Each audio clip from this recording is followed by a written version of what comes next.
Waswitwa hosi kusayifikile. Silo sakusaseka. Mazola, I've been in the game for 23 years, professional. And I think I might be the first referee in the whole country to have done 23 years in the PSL. During our time, there were not too much talking. There will be talks.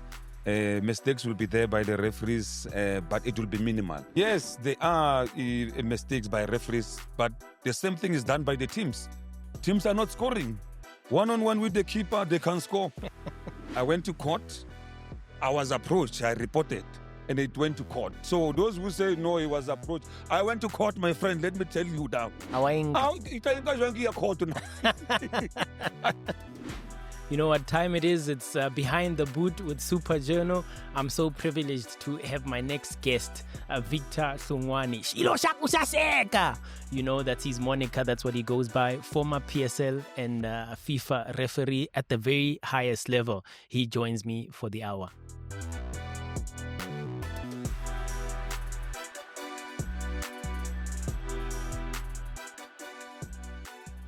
Tatana, thank you so much for joining me on this episode of Behind the Boot with Super Journal.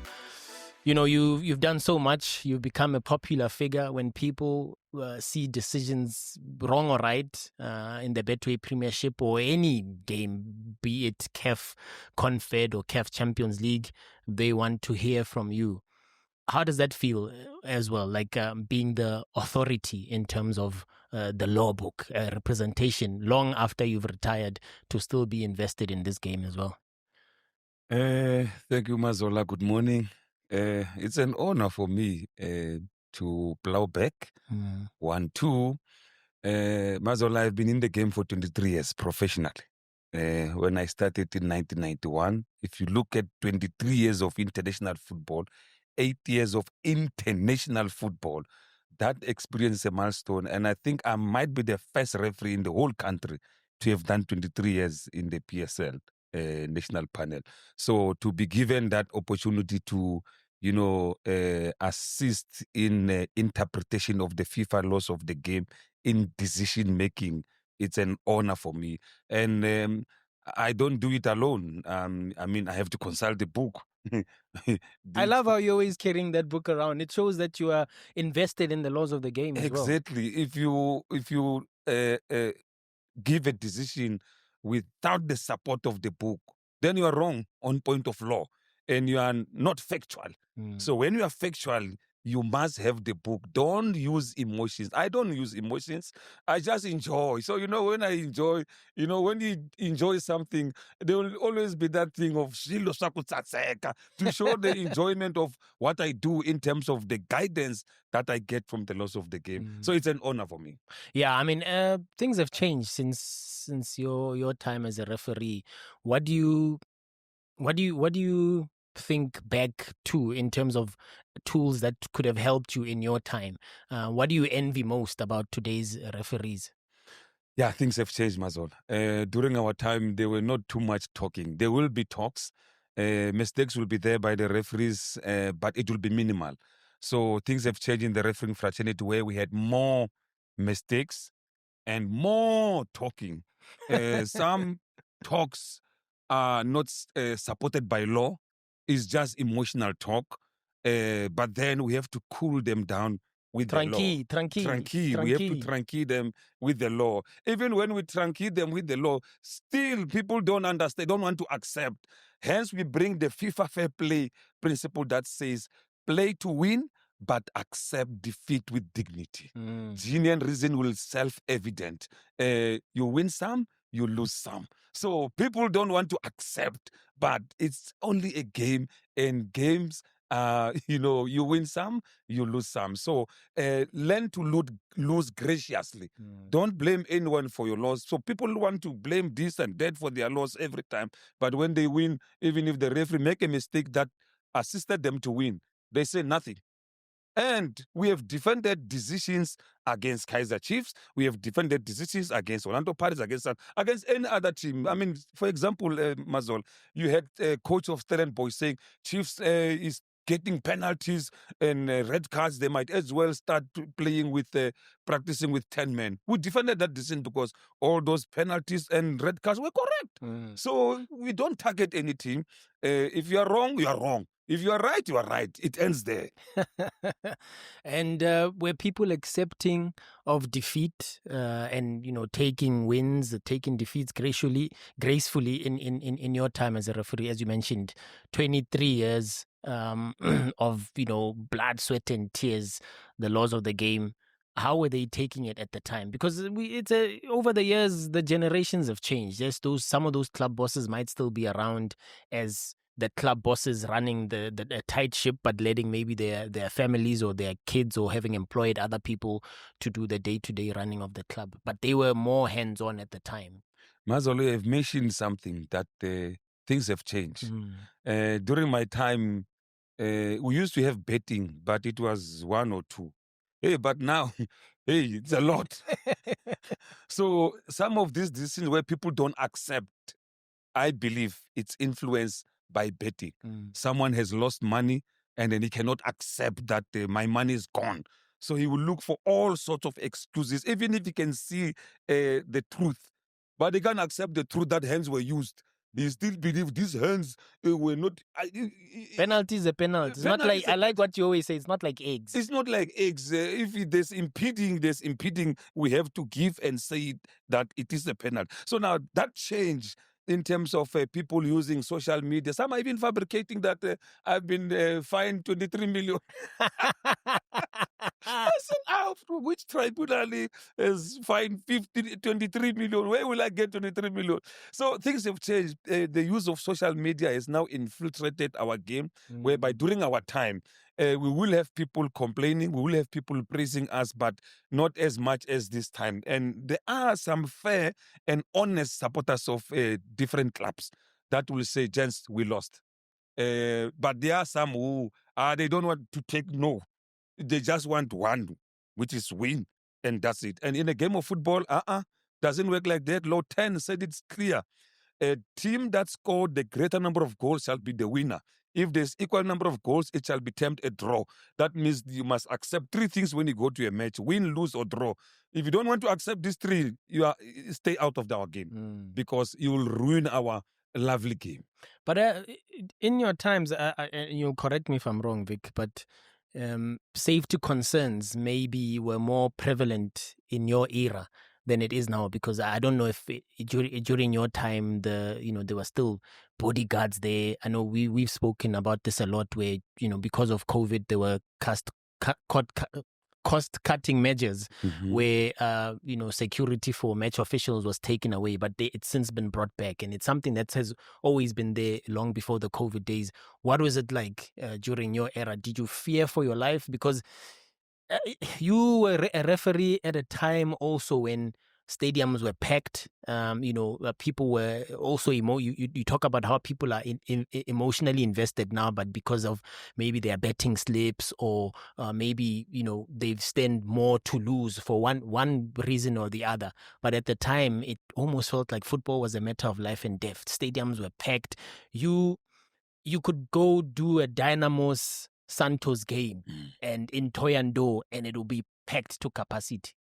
Yeah, in terms of security, Mazola, PSL used to send us 2 police officers, real police officers who will look after us. And those police officers will react quicker to situations that we did not see. I remember one time I was doing a game between Polokwane City and Kaizer Chiefs. Kaizer Chiefs, when they win the match, they win the league. Now, end of the match, Chiefs won. I think Musona scored. They won the match. They won the league. The match commissioner won the Chiefs management to say, do you have enough security to protect, the players and the officials in case you win the league today? Chiefs said, no. Our supporters are love and peace people, and they will not enter the field of play. Guess what? End of the match, excitement. They were on the field. The pitch, yeah. I saw one. I didn't see he's a supporter. I just blew the final whistle. a supporter was very close to me, wanting even to lift me out of celebration. And the security said, Victor, let's go, let's go, let's go. And then we quickly moved. So that experience of security really helped, because you don't know what the spectator will have done, but that will be out of excitement. But now we had a situation whereby you see a supporter chasing a referee on the field of play for a correct decision. That is wrong. We cannot condone that. I'm happy all corners of the world have condoned such behavior, because, I mean, football makes us happy, man. You know, when you go to a game of football, you want to take the family along to enjoy. Of course. But to be ruined by such behavior, it's not right. So now PSL has intensified security again, which is good for the game. But we hope now with the measures taken, now with the police arresting, you know, when you go to FNB, I will give you a secret. Don't play there. We have our Philip Tinyan, who is a policeman at Boysens. Once they arrest you for doing something with the referees, You deal with Tinyan. Tinyan will put you in the cell. So he makes sure that, because these are his colleagues, Yeah. and it's his station, Boysens. FNB falls under Boysen. He will make sure he puts you in there. He will make sure he visits you and tell you, now, my friend, how is it now in the cell? Chasing the referees, chasing my friends, and you are wrong. When you are wrong, you know, in Africa, it's so nice. In Africa, when you are wrong, you're wrong. When they don't even massage you. If a coach leaves the technical area in Africa, they say, go back, go back.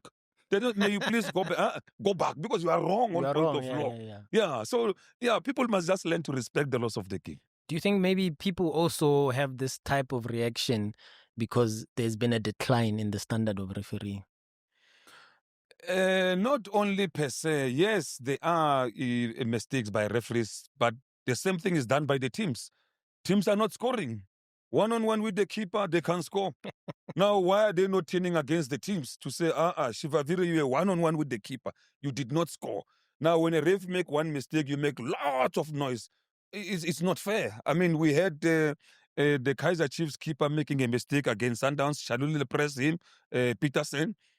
On Wednesday, the same Peterson was in the starting lineup, put by the same coach that people are claiming we are costing them their jobs. How are we costing his job? Meanwhile, he coached the team on Saturday. On Wednesday, he was on the starting lineup, put by the same coach. So it's not fair. So we need to be, to know that football is a game of mistakes.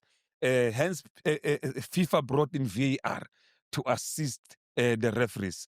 It's just a matter of time that if we have it. But you can't talk about VAR when we are a long way off here in South Africa. You are correct, because, I don't know when we will have it, but it will help reduce the mistakes. But what about the mistakes made by the teams where they are missing easy chances? You mean one-on-one with the keeper, you can't score? I always say, the referee missed a penalty there, but what about the one-on-one that you missed? They say, oh. Then let's talk about... paint a picture for us in terms of the beginning of a season. You can even make comparisons. As I said, things have changed over from one generation to the next. How you were preparing for a Premier Division or any division season, and how referees are preparing now, because you have foresight. I mean, you hold a position provincially as well, sort of helping shepherd and even maybe find new budding referees that could help and join and improve our game as well. So maybe let's draw comparisons to your preparations to now. How does a referee make sure, just like players go on a 6-week-long pre-season training camp, whether in the country, out of the province, do referees go through rigorous preparations as well? Yeah, Wazol, remember beginning of the season, we have a fitness test to prepare the referees to deal with the new amendments, the new approaches to the game. But then, let me now talk experience. I've been in the system for 23 years. The way I was introduced, I got in 1999 in the NSL there was coastal stream and inland stream. I was doing more inland stream. And then up until I think my first game was Mantsena Giant Killers and Spartak in Guyana. Ntsema Pike, when he left Chiefs, he joined Spartak as player coach. So this was amateur level or No, still NSL? NFD, NFD. Yeah. So that's when I got in. You can see that I'm old in terms. And fortunately, I went through all the transition of football. From all this operation that came in, all these changes that came into football, I was very lucky together with Zakele Swele, who joined me later around 2021, 202 or 201 somewhere. So now, all those transition, I know how a referee should be developed because I was developed the same way. I took 3 to 4 years before I could get a PSL game, but I'll be used as a fourth official. Is that a long time in referee speak, in referees sort of progression to take 4 years? It seems like a long time before you get your, because also your career is short. No, it's long. You feel it's long? Remember, It maybe depends on how quickly you get in as a referee. No. Referee career, you go up to 47. Yeah. Whereas player 35, they will say you are old. At 35, you are at your peak. Now, if you check Mazola, when you come in, when I came in, taking 4 years, at that time, remember we had quality in South African football.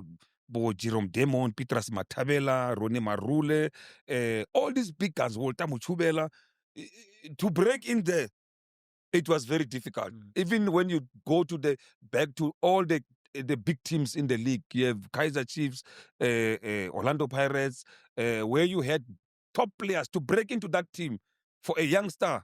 It was not easy. So the same principle applies to the refereeing team, whereby you need to be introduced gradually in order to learn. Now, we had a change in that scenario, whereby we had, some of our referees failing the fitness test, they fall off the system. And then we had new referees coming in, introduced quickly into the system without proper, if you take 4 years, when you come in, you can do any game without any pressure, without any, with confidence. But now you come in this year, the following year, or the same year, you get a Premier League game and a high-level game. Surely you're going to crack because you have not been properly inducted. So that is where the smaller shift came into our football, where we saw lots of mistakes because of the way the system was. So, but we since corrected it because some of us by then were seniors to say, this is wrong. Let's try and correct. Let's go back to the basics of how we used to do things, where a referee will take time, be developed through the DDC and so on. That time when I was exiting the system, you'll find a referee 1 year, he's doing big games and that referee is struggling. And we will go and clean up the mess. Because when you don't do well, now someone must go and normalize the situation. Yeah. So me, Gomez, will go and normalize. So it was not seen. But remember when we exited the system, when myself, Gomez, exited the system, now who's left? It's all the small boys. Now, for them to, to catch up, it was every week we're complaining, refereeing, mistakes. Mistakes. But now I'm happy the technical committee has since corrected that gradually to say, hey, you are on your own, yes, but there's no one who can help you. You have to swim now with the big sharks, and now mistakes are being reduced.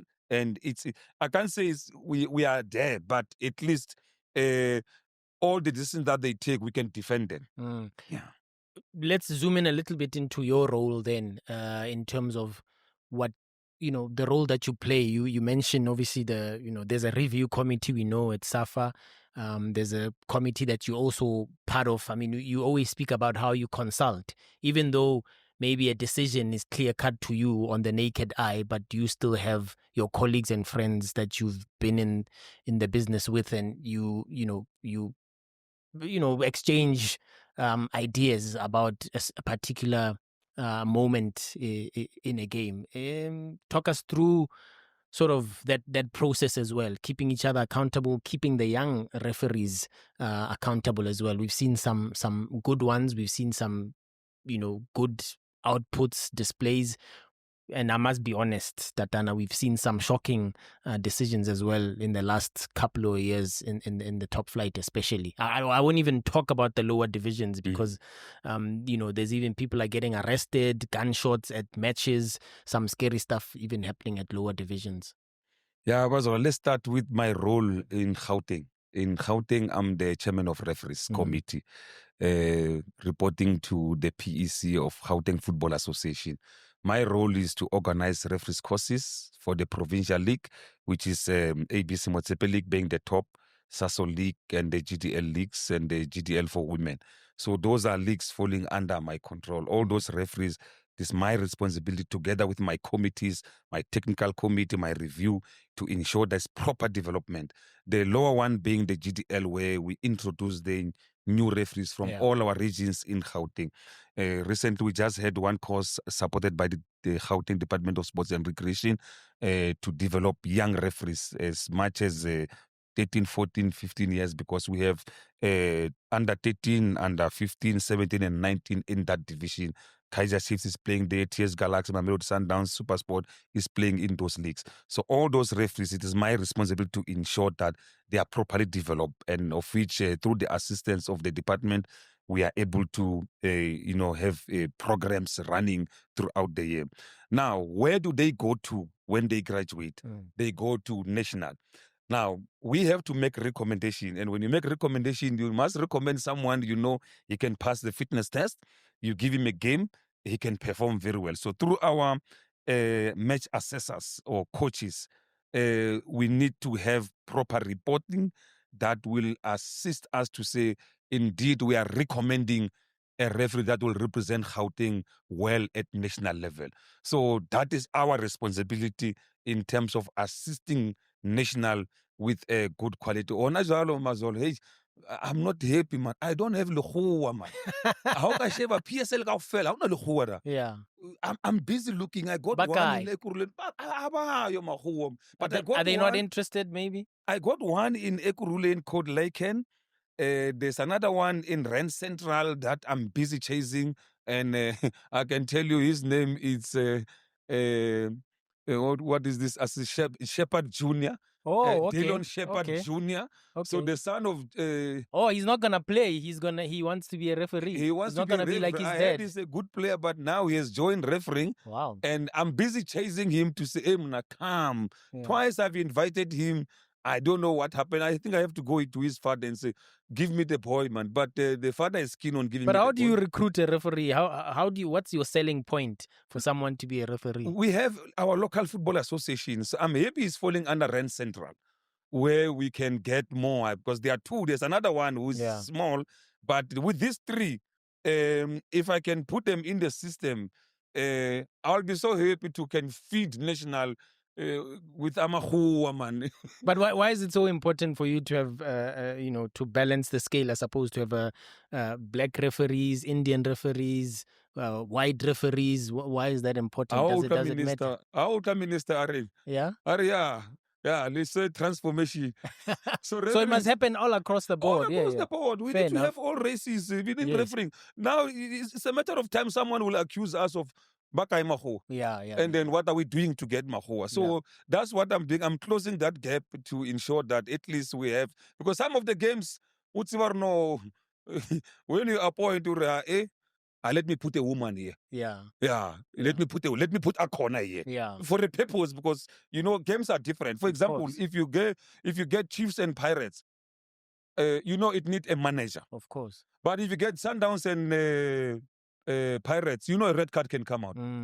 If you don't know, the history tells we'll you. Give you the analysis. If you don't know, majority of the Pirates and Sundowns game, they have a red card. So people must know that in making decisions about the appointment of match officials, it's not a inima anymore. You don't go with your hand. You don't just pick and say Mazola go there. You must look at the quality of Mazol. Can he manage this game?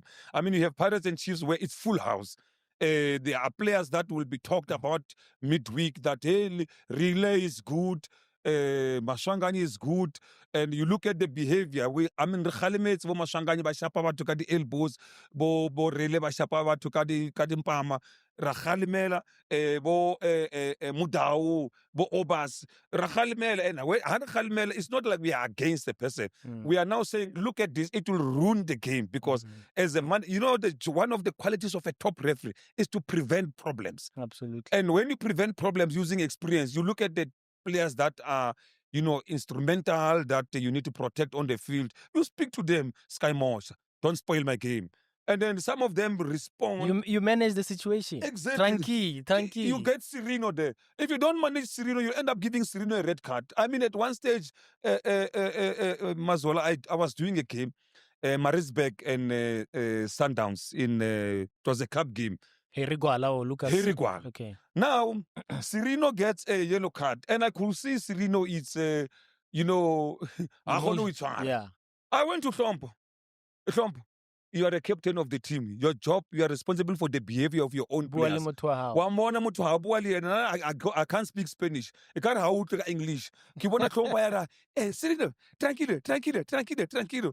And then I even told Trump, if you don't take him out, this one is going, I'm telling you. You know what? Trump went to Peter and said, Sereno is playing with their heart. He's no longer himself. Peter did not take him out. Within 5 minutes, Sereno pulled someone with a shirt, second yellow, red. And then Trump was like, I told you. Yeah. Coach, I told you. But I tried to manage the situation to say, hey, look after this, because I could see as a manager of the match. So that is the influence that referees have on the game, where we want the game to play with 11-11. When we try and you don't listen, now we'll throw the book at you. So can you see the influence that we have on the game to ensure that we assist the players' behavior? But if you don't listen, so it's important. What I'm hearing you also say here, Tatana, is that it's important for referees to know the profile of the players in each team, because each match comes with different characters, different personalities. I will put it nicely, Mazol. One of the other qualities of a top referee is to show tactical awareness. Tactical awareness meaning you know how the team behave when they have the ball, when they lose the ball, when they transition, all those terminology used by the coaches, the three phases of the game. So once you understand that at FIFA level, if you go and do a game between Brazil and Gabon, for example, they will give you a tape of that team to study and the tape of the other team to study, so that you know how to manage certain individuals that might create problems in your match. So, and the use of language as well is also very important, because it helps. I mean, some players don't speak English in our matches, and if you don't know how to meet them halfway, it's a problem. I've surprised many of them, Mazola, with my language, because I try and learn more languages when I go out. I remember at one stage, of course, yeah. the same game I talk about, the Chiefs and Polokwane City, when Chiefs won the league. Musona came in 80-something minutes, and then there was a corner kick. As he was moving, they blocked him, literal, and he was very angry. Then I kept on saying, hey, easy. He moved this side, they block him, hey, easy. Now I had to stop the game. Now I go speak Shona. Hey, Shangwari, hey, Pora. He was shocked, because now I'm speaking to the heart. I'm speaking Shona now. End of the match, he came to me, hey, you taura Shona. Yeah, and he got taura Bichan. But when you start, I will taura kakulu. So that on its own, I got respect from him to say, hey, man, this man can speak my language. And in certain situations, the other day I was doing a game between Gabon and Brazil. The Brazil national team that played in the 2014 World Cup. In 2012, I did their friendly game in Brazzaville, in Libreville. Now, Brazil, Portuguese. Gabon, French. Me, English. Hey, now we have to know how, when you speak to a Frenchman, is tranquille, calm down. Yeah. Portuguese, tranquilo. Oh, calme. And sometimes it goes. Now we end up saying, hey, probleme, because probleme, everyone can understand. Yeah. Problem is problem.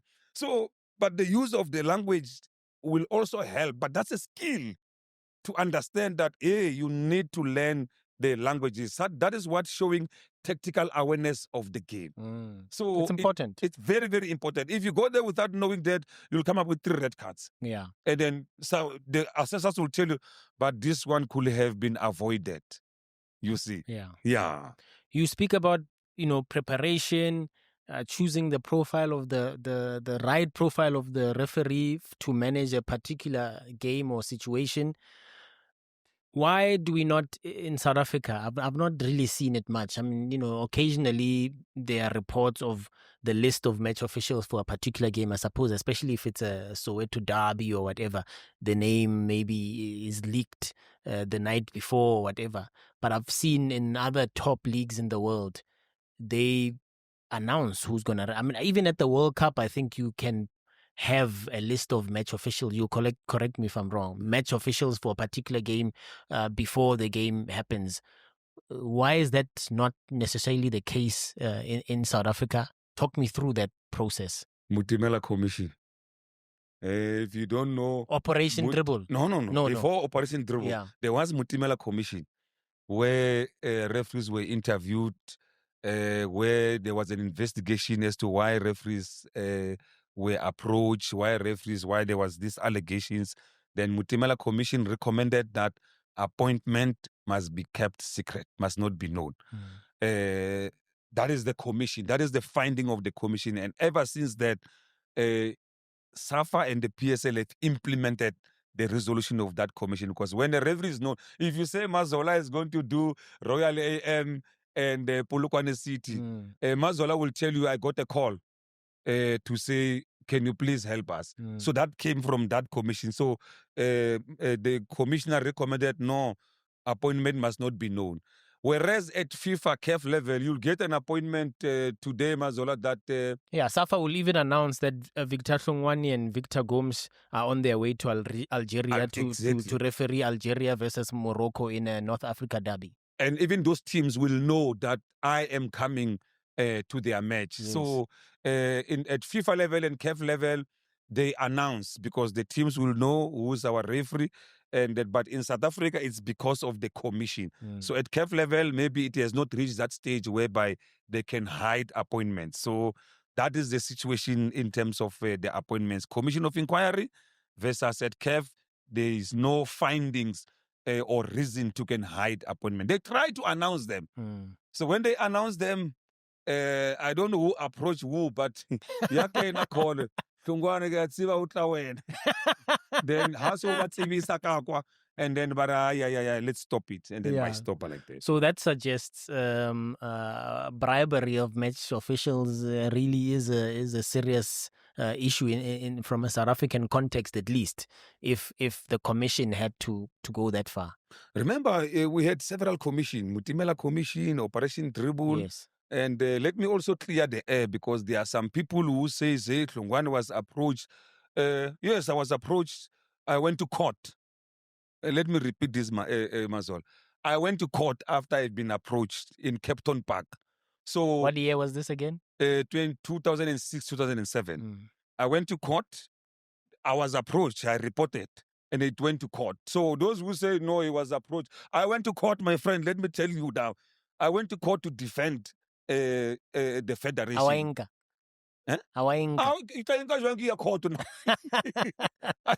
When it's reported, the police get involved. Then the police do whatever they do. I went to court, and then as a state witness. And then but I went to court because of that approach. So those who say no, I went to court. So if yeah. So approach will always be there in football, but as to how do you deal with it, if you report it, police will come in and make the arrest, and then it will go to court, and then let the court decide. So I went to court for that.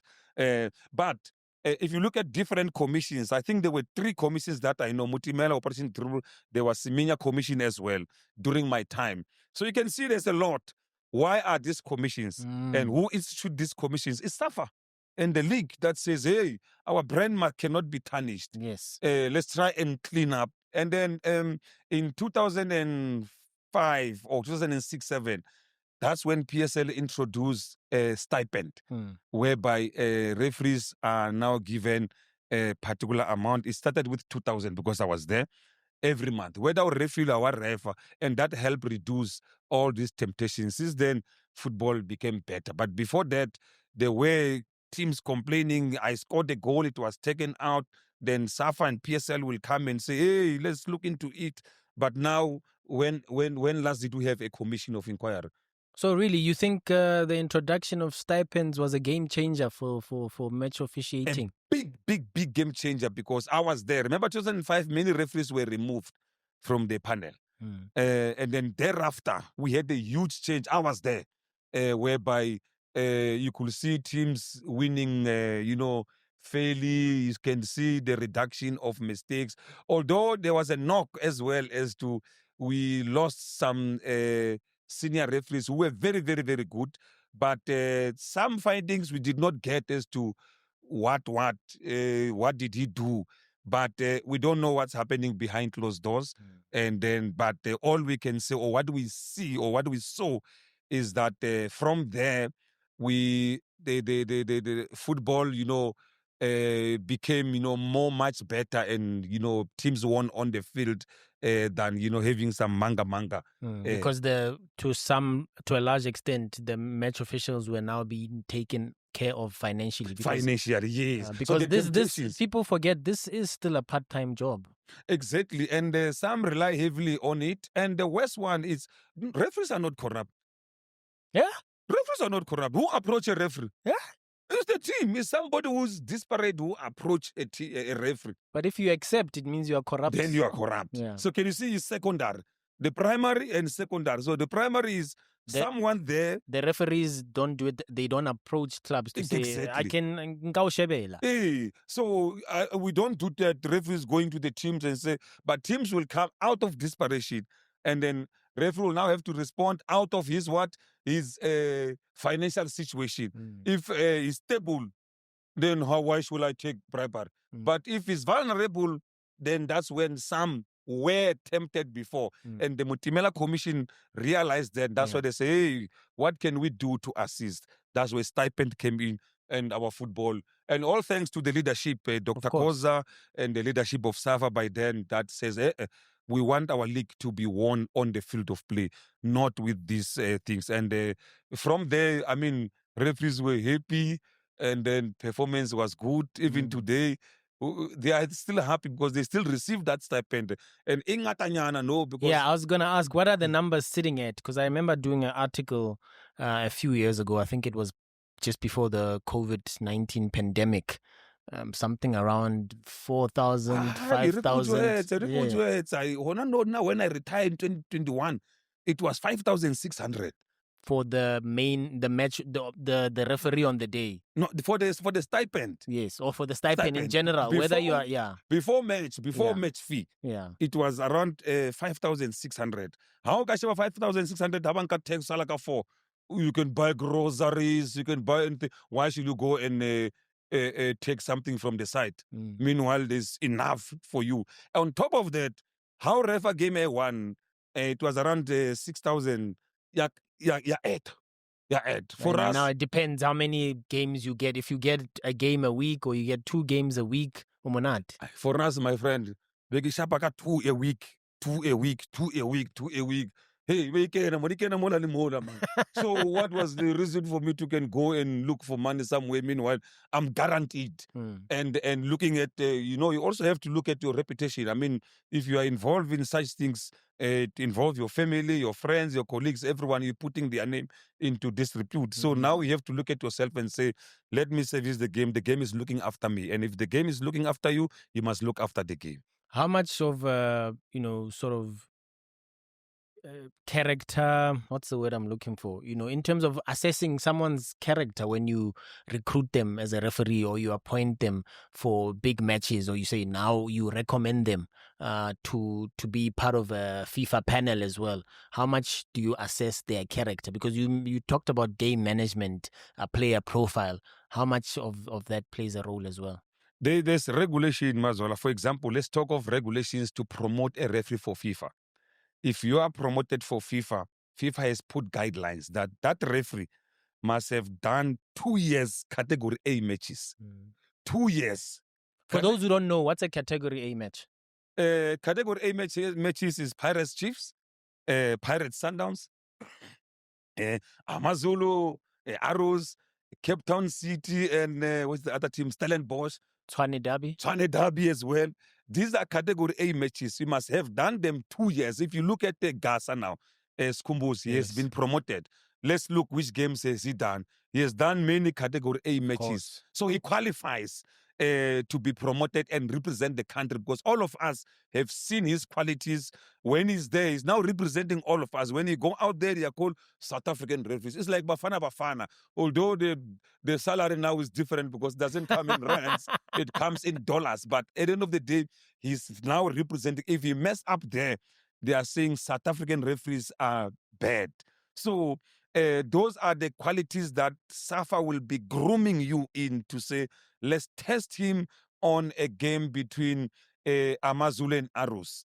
Although we know there's not much, there won't be too much people, but if you pass that test, now you graduate and say, let's take him to Cape Town, Stellenbosch and Cape Town City. He passed that test, then you say, okay, where else can I take him? Sikukune and not Magis, the other one, the Polokwane City. Let's see. Now they bring you to Soweto here. If you pass that test, 100,000 people. 100,000 people. Then now you qualify to can be promoted to fifth. Because that's the biggest. I must say, people can say whatever they like. For a referee as well, some have said the same about players' mentality and growth. For referees as well, to be able to make a crucial decision on the 90th minute, additional time in front of 90,000+ people, you are probably not gonna get that anywhere else around the world unless you are even when you are doing some World Cup matches. Yeah, the capacity of the stadiums are not at that level. exactly. You might find that you are refereeing a top flight match on the continent or for FIFA, but the capacity crowd is only limited to 50 or 60,000. So being at Soccer City, having Chiefs and Pirates play, that's one of the biggest tests for match officials, I'd say. And if you check, the man, Masikol, has a FIFA badge. So that tells you we can send that soldier to DRC. That's a brave soldier. No, you can send that soldier to DRC to deal with the M3. So that's a brave soldier. That's a man we want at to this say level. Penalty on referee's optional time when everyone thinks it was going to be a draw. Exactly. So those are the characteristics of a referee we want in a match where there's a lot at stake. The capacity crowd, you need that bravery. I mean, I give one Olisanda handled a hold Ubarkiman billiard last minute, although it was during COVID. Yeah. But to give a penalty at that time, you need bravery, my friend. That doesn't count. There was no one in the stadium. You are not under pressure. Remember, I had 3 cup finals, Pirates and Chiefs. Now the cup final soccer, the first 3 was Dudamna. First one being MTN 8 at FNB Stadium, where Manyisa, I remember Manyisa when he took a shot. Second one being Telkom knockout, where Kumbuzo Ngobo. The last one, again, Pirates Chiefs in Durban, where Mashamaite scored a touch. 1-0 it ended. Yeah. So my first cup finals, all of them do. That's why someone calls me an ordinary referee. I'm like, what does he know about the way? And I checked the number of derbies I did in the country. Defeat over 10. Someone calls me ordinary. I was supposed to be CV. CV. We're not talking just an ordinary referee. All the games that are tough in the country, all the big games in the country, I've gone through the test of time. Yeah. I've done all of them. Pirates, Chiefs, Sundowns, Pirates, Sundowns, Chiefs. At times I'll do Sundowns, Chiefs first round, Sundowns, Chiefs second round. Pizza or no, it touched the hair of Castro when Nikovi scored and we could not find evidence. So I've gone through the test of time. And I know what I'm talking about when I talk refereeing, because, I mean, at one stage, they used to call me fire extinguisher. Because when there's a problem in the game, the following week, I'll go there and ensure that, because of my sensible refereeing. And being a teacher by profession, it also helps in game management, because you don't go in there punish people like a police officer. You now have to use sensible refereeing where you say, why is this person behaving like this? What can I do? You must be a parent almost, Exactly. yeah. So that really helped me in terms of my game management, where the appointment committee felt, Norman, Victor can do well in games that are under pressure, where you need someone to manage. And I learned all these things from people like Jerome, Bennett, that Norman game need to, and the best, let me tell you a secret who taught me more than that. You remember there was an old man called Dan Libua, who was a manager for the Premier Soccer League. When Premier Soccer League started, he was sent to England to learn how to manage a Premier League. Now, that was 1996. One day I sat down with him. He said to me, Victor, lona le nana di refitsela di player ki di tsipi. How poor they change behavior. I said, no. Now in England, I was taught, their emotions in the game. So some of them, when you speak to them, they change behavior for better. Now start speaking to the players. In England, if you check, they speak to them, and some of them change behavior. I started practicing that, looking at Jerome style, looking at Bennett style. I realized this thing is working, and it really worked for me. Majority of my games, someone says I'm suspended for 18 times. Kiri, 18 times. So now, if you check, I've never been suspended 18 times. I think once, as far as I remember, once. That is. So now, you check those characteristics that one accumulate from, looking at other people's performance, other people's management. You put them together. It makes you a better ref. And that's what we're lacking. Our referees sometimes don't watch other people's games. And if you don't watch other people's games, you'll end up doing the same mistake done by Mazol. But if you have watched, Mazola made this mistake. When you go in there, your mind is ready. When it comes, you quickly just... Because that's how you learn as well, yeah. That's how I learn. So with me, any guidance, whether it's a spectator, whether it's whoever, if you tell me, Victor, if you do this, you can improve your game, I take it serious, because that person can see or know if Victor can do this, and then he can improve the game in that way. We are slightly running out of time, and it would be amiss of me to not have you weigh in on this topic. It's the right thing you are doing, because you need a sip of water for this one. VAR. Obviously, you know what's happening on the ground. Yeah. Why do we still not have it? I know people talk about goal line technology, what. For me personally, not having goal line technology, I can live with that. Yeah. You don't see too many incidents where we are wondering whether the ball crossed the line or not. Yeah. But VAR, Tatana, I think we're in desperate need. Yeah, Mazol, let me tell you the story of VAR, where it started. Remember, in 2010, France came to South Africa through a Thierry Henry handball. And FIFA was reluctant to introduce technology in football. Of course. But Thierry Henry, I think that game was the last game against Ireland. Where one of them was qualified to come to the country. But the whole world was watching. We were watching that match. Thierry Henry, I scoop, Kalitso, goal. It was not fair.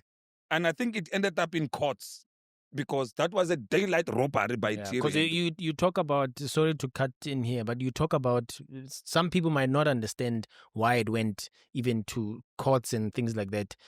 The amount of money that a country and a federation stand to gain from a team qualifying for the World Cup is in the millions, is in the multi-millions. Hey, and in Europe, you work at dollars. Pounds, dollars, rand, you name it. One day I was in Nigeria, I share 150. 3,000 naira. From 150 rand, I got 3,000 naira. Pounds.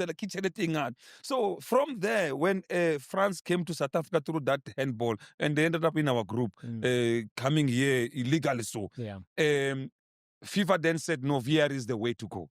And then, attempts to have it in South Africa, it's on and off. But the good thing is both SAFA and PSL want it. The key thing is it needs money. Where is the money gonna come from? So that's where we are. Let me leave it there. VR needs money. I heard the minister wants to come on board.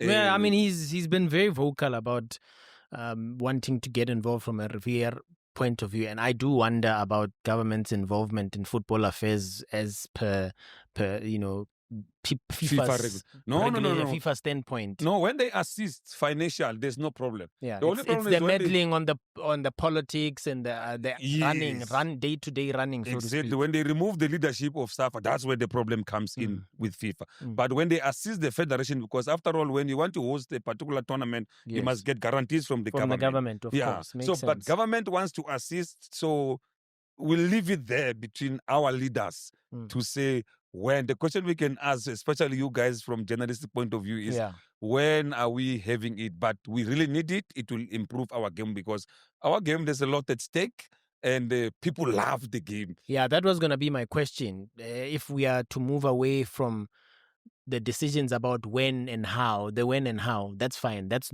not your role. Let's talk about whether we do really need it.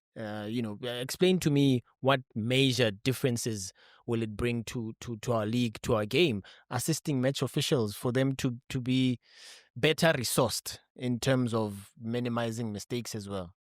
Let's start with VR intervention. It intervened on 4 things. 1, goal or no goal.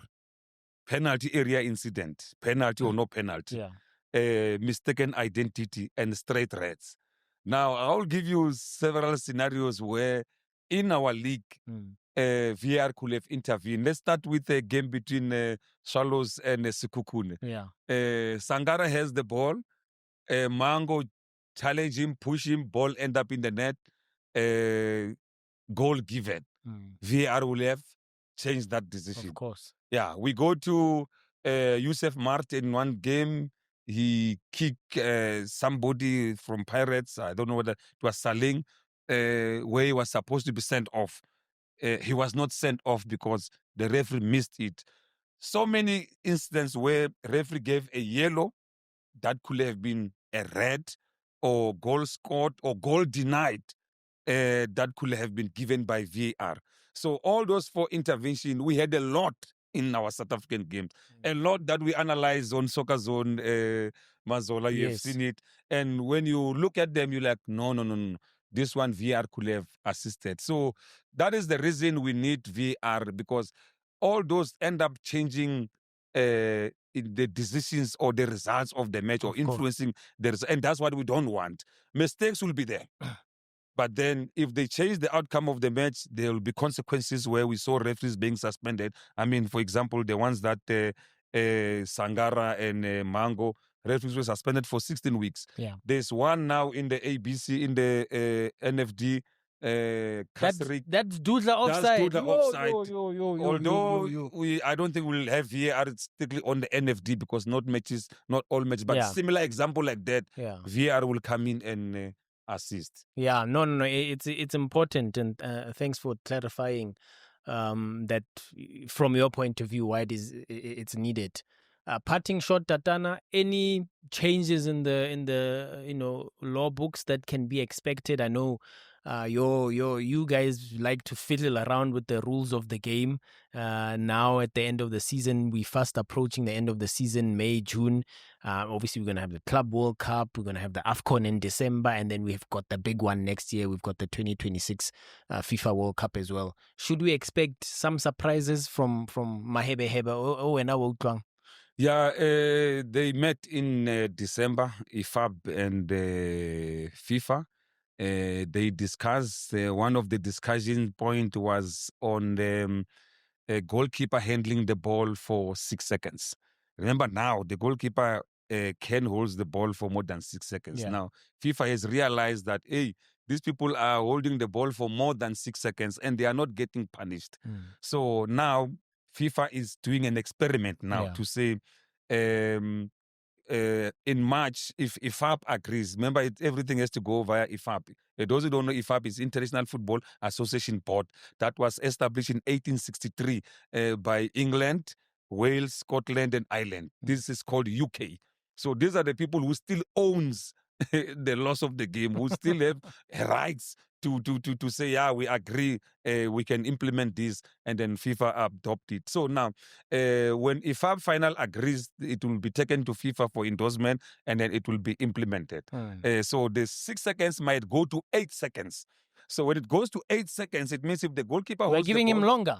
They are giving them longer, but they want to be strict now. Okay. If you go beyond 8 seconds, there might be a corner kick, there might be a penalty, there might be an indirect free kick. At the moment, it's indirect free kick. Because let's be honest, excuse me, that rule isn't enforced enough. Exactly. I've seen goalkeepers hold on to the ball for 10 seconds. This year, I only saw Veli Mota being punished for holding the ball, and like it's a double, man. It's a triple, 18 seconds. So now that the FIFA has realized that. The other one that they've realized is players bombarding the referees. So now FIFA is saying, referees must isolate. They must have a corner to speak to the captain. It's still an experiment. They're experimenting it in other leagues, in Belgium as well. And then if it finally be approved, it means now anyone who will come to the referee uninvited might get a yellow card. So, but I've seen captains booked as well for dissent. Okay, so Yeah, it's not for asking to have a conversation with the referee about particular decision. It's maybe something they said. Yeah, if you go there and say, when a referee give penalty to yeah, because that is dissent. Mr. Ref, how about an elbow? It's different. Okay, it's a conversation. It's a conversation. Yes. Yeah, so those are the situations where FIFA. So that's why you need an emotionally intelligent referee then. Referee is a manager. We always tell our referee, you are a manager. You have to manage. Otherwise, if players come and if 7 of them, let's say 7 of them use abusive language, are you going to give 7 of them red cards? No, it means the game is over. Yeah. So now we have to choose one. The first, take the scapegoat. Say one P red card so that the game can play. So that requires what? Emotional intelligence as well. So you can see you are a manager, but the one thing that Mazola I want to finish with, it's all about the FIFA fair play principle. I want to read this one, Mazola. There are 10 FIFA codes. The first one being playing fair, which is fair play. It says winning is without veil if victory has been achieved unfairly or dishonestly. Cheating is easy but brings no pleasure. That is fair play. So you must win fairly. But this one that I like so much, it's number 2. It says play to win, but accept defeat with dignity. Winning is the object of playing any game. Never set out to lose. If you do not play to win, you are cheating your opponents. But I like this one. It says, play to win until the final whistle. But remember, nobody wins all the time. You win some, you lose some. Learn to lose graciously. Do not seek excuses for defeat. Genuine reason will always be self-evident. Congratulate the winners with good grace. Do not blame the referee or anyone else. Be determined to do better next time. Good losers earn more respect than bad winners. No, I know you've summed it up, Tatana. So hopefully next time you and I have a conversation, we have VAR. We have more referees coming through the ranks that, are good personalities, good human beings, and they are of a good character. And we can recommend more to CAF and FIFA. And hopefully in the combined USA, Canada, Mexico World Cup, we will have a South African referee there as well. We are cooking. I'm cooking something. So just wait and see. Well, on that note, that's how we wrap up this episode of Behind the Boot with Super Journal with my good friend, referee, ex-PSL and FIFA referee, Tatana Victor Hlungwani. Bye-bye. You can see it.